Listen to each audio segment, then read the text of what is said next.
He's finally here, and let's begin his session by introducing his biography. All right, his portfolio is amazing, to be honest. Wow, the amount of assignments that he went through. 2017, Assistant Deputy for Foreign Affairs, Office of the Vice President. 2012, Minister Counselor, Embassy of Indonesia in Caracas. 29, Deputy Director for UN Sectorial Cooperation, DG of Multilateral Affairs, and many more. Wow, that is an amazing portfolio.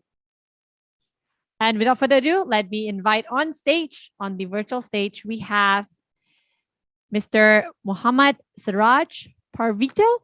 I hope I'm saying your name correctly. Council of Indonesia to Cape Town. Mr. Siraj, the stage is yours. Mr. Siraj, are you here? You cannot unmute. Okay, let me unmute you. Hold on.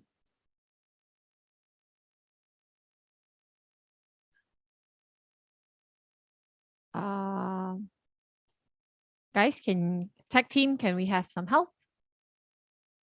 Can someone unmute him?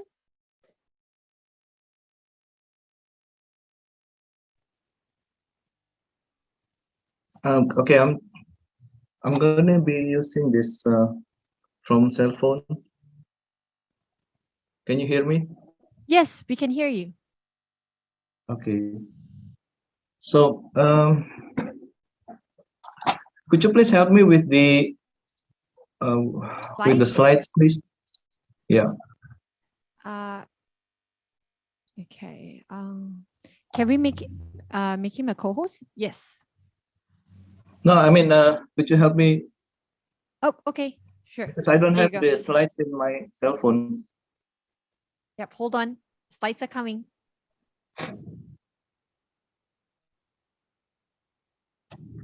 Okay, thank you, Ms. Moderator.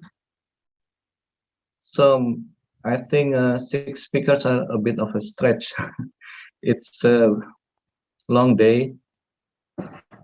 But okay, so I'd like to begin by first conveying my appreciation to Ibu Santi and Ibu Lila, also the moderators, distinguished participants, and fellow speakers. And second thing of all, I'd like to emphasize that I'd like to apply a Chatham House rule for my presentation, because I have to be honest, that I have to use a disclaimer. The views expressed do not necessarily represent the views of the government of Indonesia. So it is an honor for me to share my views in this August gathering. I wish to speak about foreign policy of Indonesia and its contribution to world peace. Next slide, please. So the preamble of the 1945 Constitution mandates us, quote, to contribute to the establishment of a world order, unquote. So our founding fathers realized that the only way to abolish oppression from this world is to help shape a better world where individuals and nations are assured of what rightfully belong to them. So this mandate forms the main root of Indonesian foreign policy. Next slide, please. During the Cold War, our former Vice President Muhammad Hatta, he coined the terms free and active foreign policy. What it means by free or independent, the concept stems from his remarks that we should be independent from two ideological camps, i.e. the US and the Soviet Union blocs. We have to understand the historical context of a Cold War. And he eloquently argued that Indonesia must avoid choosing sides. The best policy to adopt for us is we have to be the subject, not the object of international conflicts. We have the right to decide our own destiny. By active, meaning active participation in maintaining international peace. But we have a caveat that we don't actively interfere in other countries' domestic affairs, but we would actively engage in conflict resolution only if we were being asked. So we have to be asked, requested by warring parties, and then we could be involved in the conflict resolution. So as the foreign policy is dedicated to national interest, we conduct free and active foreign policy to sustain our own independence, sovereignty, and of course territorial integrity. Next, please. What modalities we have? We are the third largest democracy, and uh, we also the largest, being the biggest moderate Muslim country in the world. Not an Islamic state, but could you please hit next, please? Oh, yes. Um, so we are not Islamic state, since our ideological foundation is Pancasila, the five principles. We celebrate diversity with tolerance and respect to pluralism. So you can see that being the third largest democracy after India and the US, democracy and Islam, moderate Islam, could go hand in hand. We are also the fourth largest populated nation in the world. According to Nikkei report, Indonesia is on track to become world, um, uh, the fourth largest economy by 2050. So we can have a consumer-driven economy, and being the largest moderate Muslim country in the world, we choose the middle path Islam, or Wasatiyah. So Wasatiyah actually Indonesia's contribution to peace building in the region and the world, to deter radicalism and political extremism. The true value of Islam as rahmatan lil alamin, a blessing for the whole universe. We also have the interfaith dialogue to promote culture of tolerance. This is a solid evidence that democracy, Islam, and modernity can go hand in hand. Next slide, please. Post Sukarno era, Indonesia's foreign policy was characterized by defending and sustaining the independence through a combination of diplomacy and arms conflict. We were involved. Indonesia was one of the founding fathers for the non-aligned movement through the Asian African Conference in Bandung, which led to independence to many African countries. It led to the establishment of NAM, non-aligned movement. But we also had a confrontation with regard to liberation of West Irian or Papua, and also a policy of confrontation. But next, please. Under Suharto realized that we need to focus on the economic diplomacy, and so that's why we need a national resilience that contributes to regional resilience. That's the reason behind the establishment of ASEAN. ASEAN, with its three main pillars: political security, community, economic community, and social cultural community. We try to elevate. Actually, ASEAN was the idea of Indonesia and several countries, Southeast Asian countries, to allay concerns of neighboring countries, which we had like a confrontational posture during the Sukarno era. So the three pillars elevated ASEAN from association to a security community. Previously, problems swept under the carpet, but we try to institutionalize resolving issues in a peaceful manner, not to resort to arms conflict. And next, please.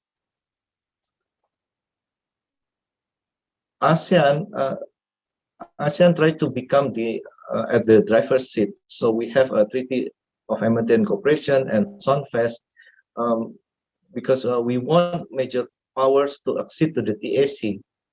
SONFEST also aim at to create a Southeast Asia which is free from nuclear weapons. And we have ARF, the only forum which includes major powers, and the only forum that DPRK or North Korea is a member of the discussion to discuss the Korean Peninsula issue. We also established the East ASEAN Summit to uh, to host the um, three plus countries, China, Japan, and Korea, vis-a-vis ASEAN. Um, with regard to South China Sea, we try to establish a code of conduct in South China Sea. We want to nurture a habit of dialogue. Next slide, please. So during the Suharto era and up to this now, Indonesian foreign policy refers to the concentric circle, with Southeast Asia being the core of its foreign policy. Some of the Indonesia's activities are still based on this concentric circle. This include the essence of the concentric circle could be divided into three-tiered security zones. The area of vital security interest to Indonesia, which is ASEAN, prime security interest, South Pacific region, including Australia, New Zealand, and also the next circle is strategic security interest, Indian Ocean, South Asia, Middle East, and Africa. With regard to Africa, we have the NSP, New ASEAN Africa Strategic Partnership. This is Indonesia vis-a-vis the African continent, and we have linkage to the European countries with ASEM, is ASEAN Europe meeting, and FEALAC, the Forum for East Asia, Latin American countries. That's our contribution and linkage to the world with regard to peace. But the building of an ASEAN community remains the linchpin of Indonesian diplomacy. So throughout our work in ASEAN, ARF, FELAC, NSP, we're trying to build bridges with the rest of the world. Next slide, please. With regard to foreign policy, we resort to multilateralism. Multilateralism, not resorting to unilateralism, i.e. through the United Nations, the norm setting, norms of the values setting, hence our participation in the UN peacekeeping operations.